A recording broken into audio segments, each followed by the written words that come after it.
नमस्कार, जय हिंद दोस्तों। तो आज के इस इम्पोर्टेंट सेशन में लाया हूँ हिंदी व्याकरण के टॉप 40 क्वेश्चंस। हिंदी व्याकरण के टॉप 40 प्रश्न लाया हूँ आज के इस क्लास में, जो कि हाल फिलहाल में होने वाले सभी एग्जाम्स के लिए इम्पोर्टेंट है। एसएससी, रेलवे, पुलिस या फिर कोई स्टेट एग्जाम है, यूपी पेट, इस तरह के सभी एग्जाम्स के लिए, या फिर कोई आप टीचिंग का एग्जाम्स दे रहे हैं जहाँ हिंदी आती है, तो यह सेशन बहुत इंपॉर्टेंट रहने वाला है।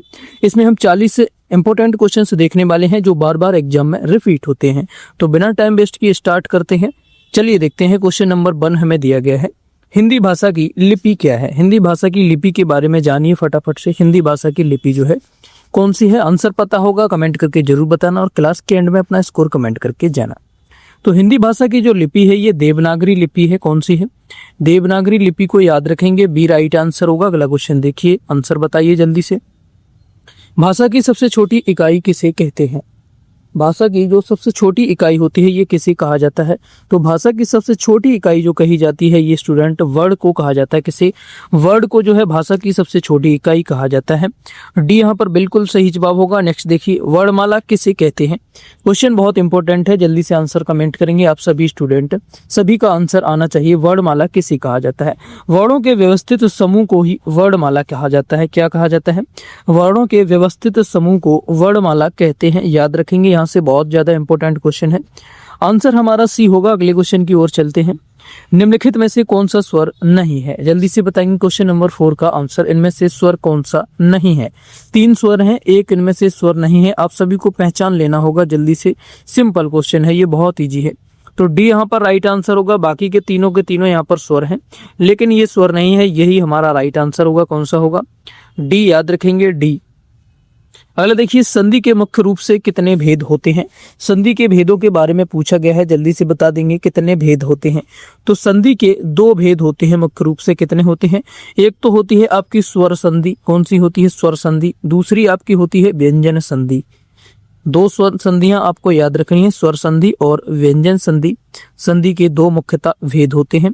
ये राइट होगा। अगला देखिए, हिमालय शब्द का संधि विच्छेद क्या होगा? हिमालय शब्द का संधि विच्छेद जल्दी से बता देंगे सभी साथी। हिमालय का जो संधि विच्छेद बनता है ये आपका हिमधन आलय से बनेगा। किससे बनेगा? हिमधन आलय से बनेगा।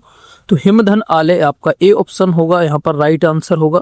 बिल्कुल सही जवाब राइट होगा। अगला देखिए, सूर्यधन उदय की सही संधि क्या होगी? सूर्यधन उदय की सही संधि क्या बनेगी? संधि विच्छेद हमें दिया गया है, इसका संधि बनाना है हमें। सूर्यधन उदय की जो सही संधि होगी ये आपकी सूर्योदय होगी। क्या होगी? सूर्योदय जो है, इसका बिल्कुल राइट आंसर आ जाएगा ए, बहुत ही आसानी से। नेक्स्ट क्वेश्चन की ओर चलिए जल्दी से, और आंसर बताइए फटाफट से। कवि शब्द का स्त्रीलिंग रूप क्या होगा? कवि का जो है स्त्रीलिंग बस पहचानना है, जल्दी से बनाना है आपको। कवि का स्त्रीलिंग क्या होगा? कवि का जो स्त्रीलिंग बहुत इंपॉर्टेंट होगा, कवयित्री होता है। यहाँ पर जो है आपको वर्तनी का बहुत ज्यादा प्रॉब्लम देखने को मिलता है। कभी कभी यहाँ पर लोग वर्तनी को यहाँ पर गलत कर देते हैं, इसलिए अच्छी तरीके से देख लिए। कवयित्री जो है इस तरह से लिखा जाता है। अगला देखिए, संज्ञा के स्थान पर प्रयुक्त होने वाले शब्द को क्या कहते हैं? बहुत इंपॉर्टेंट है। अभी तक आपने कितने क्वेश्चन सही कर पाए हैं कमेंट करके जरूर बताना। और जो भी साथी फ्यूचर एग्जाम्स चैनल से नए जुड़े हैं, सब्सक्राइब करके बेल आइकन को ऑन कर लो, वीडियो को लाइक कर दो, सपोर्ट करो स्टूडेंट। बहुत जबरदस्त तैयारी हिंदी की हम आपको करा रहे हैं बिल्कुल फ्री में। अगर आप जीके जीएस की भी तैयारी करना चाहते हैं तो हमारा दूसरा चैनल है स्मार्ट लर्न विद आर के, इसी चैनल के साथ लिंक मिलेगा, उसको भी सब्सक्राइब जरूर कर लेना। वहां पर हम ल्यूसेंट से पेज बाई पेज आपको है जीके जीएस कवर करा रहे हैं। एक बार आपने ल्यूसेंट पढ़ लिया तो कभी आपको जीके जीएस में प्रॉब्लम नहीं होगी। तो जाकर उसे सब्सक्राइब जरूर करें, उस चैनल को भी सब्सक्राइब कर लें। अब बताएंगे, संज्ञा के स्थान पर प्रयुक्त होने वाले शब्द को क्या कहते हैं? तो संज्ञा के स्थान पर प्रयुक्त होने वाले शब्दों को सर्वनाम कहा जाता है। क्या होता है? सर्वनाम जो है ये संज्ञा शब्द के स्थानों पर प्रयुक्त होते हैं। यहाँ पर भी बिल्कुल राइट आंसर आ जाएगा बड़ी आसानी से। अगला क्वेश्चन देखिए 10, जल्दी से आंसर बताइए। संज्ञा के मुख्य रूप से कितने भेद माने जाते हैं? संज्ञा के भेदों के बारे में बात की जाए, मुख्य रूप से कितने भेद माने जाते हैं? तो यहाँ पर जो है संज्ञा के 3 भेद माने जाते हैं। कौन से? पहला तो एक तो हो गया आपका व्यक्तिवाचक संज्ञा। कौन सी होगी? व्यक्तिवाचक संज्ञा। दूसरी हो गई आपकी जातिवाचक संज्ञा। कौन सी? जातिवाचक संज्ञा हो गई। और तीसरी जल्दी से आप लोग कमेंट करके बता देंगे क्या भाववाचक होगा? जी हाँ, भाववाचक को भी याद रखेंगे इसी तरीके से। पहला, दूसरा और तीसरा, तीनों को याद रखेंगे, व्यक्तिवाचक, जातिवाचक और भाववाचक। व्यक्तिवाचक क्या होता है स्टूडेंट, जल्दी से बताएंगे, जिसके जैसी चीजें और ना हो कोई, उसे व्यक्तिवाचक कहते हैं। और जातिवाचक जो होता है जिसका जैसा कोई और है, जिसका जैसा कोई और है दुनिया में, उसे जातिवाचक कहा जाएगा। और भाववाचक जो होता है जिसे हम छू नहीं सकते, स्पर्श नहीं कर सकते हैं, इसको भाववाचक कहते हैं। ए बिल्कुल राइट आंसर होगा। अगला क्वेश्चन देखिए जल्दी से, निम्नलिखित में से कौन सा शब्द भाववाचक संज्ञा है? अब पहचान सकते हैं आप जल्दी से, मैंने आपको भाववाचक का पहचान अभी बताया है, जल्दी से बताएंगे कौन सा इसमें जो है भाववाचक संज्ञा है, कौन सा शब्द है? बचपन है, लड़का है, दिल्ली है या फिर पेड़ है? जल्दी से बता देंगे।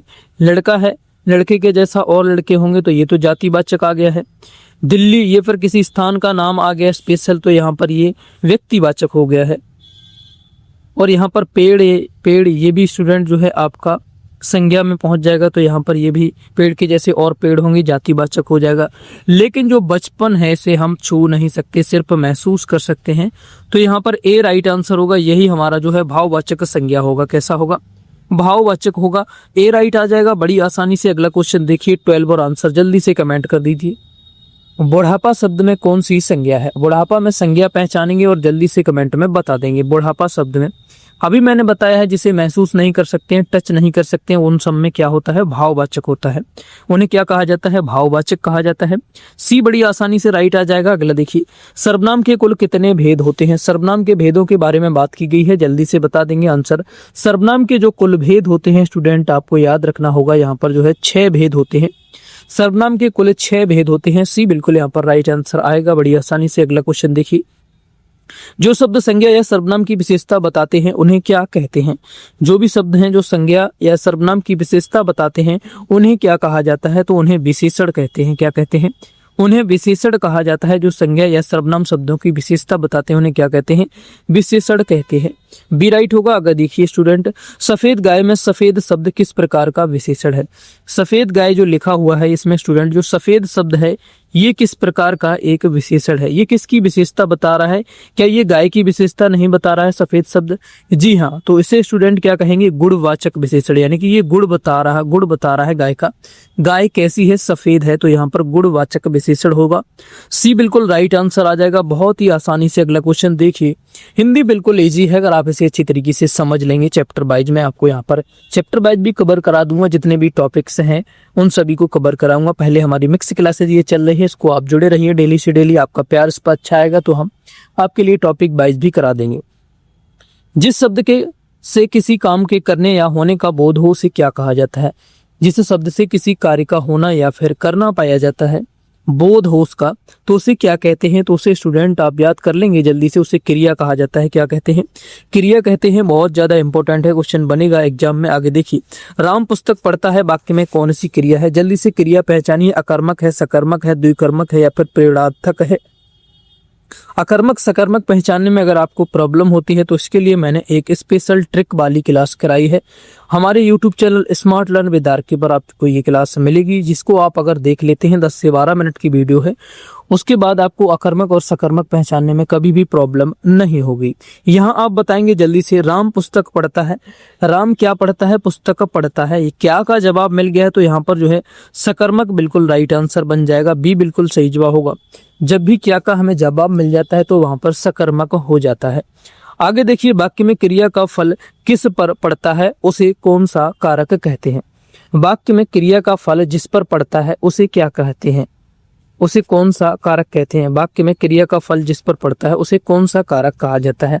तो याद रखेंगे स्टूडेंट, उसे जो है कर्म कारक कहा जाता है। वाक्य में क्रिया का जो फल जिस पर पड़ता है उसे कर्म कारक कहते हैं। बी बिल्कुल राइट आंसर बनेगा। अगला क्वेश्चन देखिए, पेड़ से पत्ता गिरता है वाक्य में कौन सा कारक है? जब भी अलगाव का भाव प्रकट होता है तो मैंने आपको कई बार बताया स्टूडेंट, यहाँ पर आपका अपादान कारक होगा। और जब भी तुलना की जाए, दो व्यक्तियों की आपस में तुलना की जाए तो वहां पर भी अलगाव आता है। क्या आता है? अलगाव की बात होती है वहां पर भी, तो वहां भी स्टूडेंट आपका अपादान कारक होगा। कौन सा होगा? अपादान कारक होगा। याद रखेंगे, अपादान कारक वहां भी होगा। बी यहाँ पर बिल्कुल आसानी से राइट आंसर आ जाएगा हमारा। अगला क्वेश्चन देखिए जल्दी से 20। समास का शाब्दिक अर्थ क्या होगा? हमने स्टूडेंट आधे क्वेश्चन कवर कर लिए हैं। समास का शाब्दिक अर्थ जल्दी से कमेंट करेंगे। समास का शाब्दिक अर्थ होता है संक्षेप। क्या होता है? संक्षेप जो है समास का शाब्दिक अर्थ होता है। ए यहाँ पर बिल्कुल राइट आंसर होगा। कमेंट करके बताइए कितने स्टूडेंट हो गए। 20 में से 20 सही हो गए हैं। जल्दी से कमेंट करेंगे। आपके अगर कम है तो कमेंट में जल्दी से लिखिए और आगे के क्वेश्चन को जरूर देखकर जाना स्टूडेंट, बहुत इंपॉर्टेंट है, एग्जाम में बार बार रिपीट होते हैं, तो उन क्वेश्चंस को मिस मत करना। चलिए देखते हैं आगे के क्वेश्चन। उससे पहले वीडियो को लाइक शेयर जरूर करें। जिस समास में दोनों पद प्रधान हो उसे क्या कहते हैं? जिस समास में दोनों पद प्रधान होते हैं उसको क्या कहा जाता है? जिस भी समास में दोनों पद प्रधान होते हैं उसे द्वंद्व समास कहते हैं। कौन सा कहते हैं? द्वंद्व जो है समास उसको कहा जाता है। द्वंद्व समास याद रखेंगे, कहते हैं जिसमें दोनों पद प्रधान होते हैं। कैसे होते हैं? दोनों पद प्रधान। राजपुत्र शब्द में कौन सा कारक है? राजपुत्र शब्द में कारक पहचानिए। पहले देखिए राजपुत्र शब्द जो है बना किससे है? ये बना है आपका राजा का पुत्र। किससे बना है? राजा का पुत्र जो है इससे बना है। ये यहाँ पर जो का विभक्ति का लोप हुआ है स्टूडेंट जल्दी से बताएंगे। और का विभक्ति जो है किसकी होती है? तो का विभक्ति जो होती है ये आपकी तत्पुरुष समास की होती है। किसकी होती है? तत्पुरुष समास की। यहाँ पर सी बिल्कुल राइट आंसर आएगा बड़ी आसानी से। आगे देखिए दशानन में कौन सा समास है? जल्दी से पहचानिए और आंसर कर दीजिए। दशानन जितने देवी देवताओं के नामों के बारे में बात होती है वो हमेशा आपके बहुब्री आपको याद रखना है। बहुब्री में आएंगे। किस में आएंगे? बहुब्री में आएंगे। ए बिल्कुल राइट आंसर आ जाएगा। आगे देखिए चौराहा शब्द में कौन सा समास है? चौराहा यानी कि चार राहों का जो समूह है, चार राहों का स्थान जिसे कहते हैं उसे चौराहा, उसमें कौन सा समास होगा? तो चौराहे में स्टूडेंट जो समास होगा ये आपका द्विगु समास होगा। कौन सा होगा? जिसे द्विगु समास कहते हैं। द्विगु समास आ जाएगा यहाँ पर। बी बिल्कुल राइट आंसर आएगा। अगला क्वेश्चन देखिए जल्दी से। अनु उपसर्ग लगाकर बना सही शब्द कौन सा है? अनु जिसमें उपसर्ग लगा है। उपसर्ग जो है कहाँ लगते हैं? शब्द के शुरुआत में लगते हैं उपसर्ग, और प्रत्यय जो है शब्द के पीछे लगते हैं। आदि माने आरंभ होता है, ये आपको याद रखना है स्टूडेंट। अनु उपसर्ग से जो बना है स्टूडेंट ये क्या बना है? यहाँ पर सिर्फ अनुज दिख रहा है हमें। क्या बना है? जो अनु से अनुज बना है। ए बिल्कुल राइट आंसर होगा। अगला क्वेश्चन देखिए। जो शब्दांश किसी शब्द के अंत में जुड़कर उसके अर्थ में परिवर्तन लाते हैं उन्हें क्या कहते हैं? जो शब्दांश किसी शब्द के अंत में जुड़कर उसके अर्थ में परिवर्तन लाते हैं उन्हें क्या कहा जाता है? उसके अर्थ में परिवर्तन शब्दांश के अंत में यानी कि पीछे जुड़ते हैं उनको प्रत्यय कहते हैं। क्या कहते हैं? शब्द के पीछे जुड़ते हैं, ये अंत में जुड़ते हैं, इसमें इनको प्रत्यय कहा जाता है। आगे देखिए मिठास शब्द में कौन सा प्रत्यय का प्रयोग हुआ है? मिठास में जो है प्रत्यय है। प्रत्यय पीछे होता है। कहाँ होता है? पीछे। इसमें कौन सा प्रत्यय लगा हुआ है? जल्दी से बता देंगे आंसर स्टूडेंट। मिठास में जो स्टूडेंट बना है, मीठा से मिठास बना है, यहाँ पर जो है आस प्रत्यय लगा है। कौन सा? आस प्रत्यय लगा है। ए बिल्कुल यहाँ पर राइट आंसर आएगा बड़ी आसानी से। अगला क्वेश्चन देखिए। संस्कृत के ऐसे शब्द जो हिंदी में बिना किसी परिवर्तन के प्रयोग होते हैं क्या कहलाते हैं?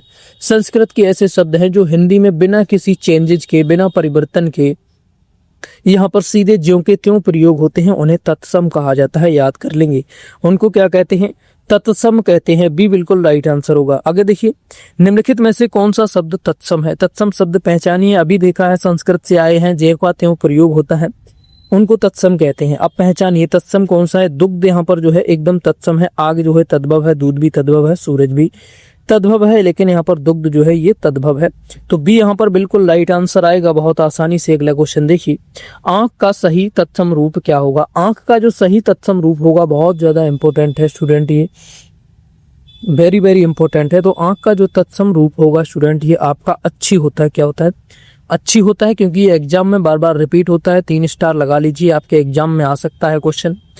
आगे क्वेश्चन देखिए स्टूडेंट। निम्नलिखित में से सूर्य शब्द का पर्यायवाची शब्द कौन सा नहीं है? सूर्य का पर्यायवाची यहाँ पर कौन सा नहीं है? स्टूडेंट कमेंट करके जरूर बताना आप किस एग्जाम के लिए ये क्लास देख रहे हैं, आप कौन से एग्जाम की तैयारी कर रहे हैं। और इस क्लास का बिल्कुल फ्री पीडीएफ हमारे टेलीग्राम चैनल पर मिल जाता है, जिसका लिंक वीडियो के डिस्क्रिप्शन में दिया गया है।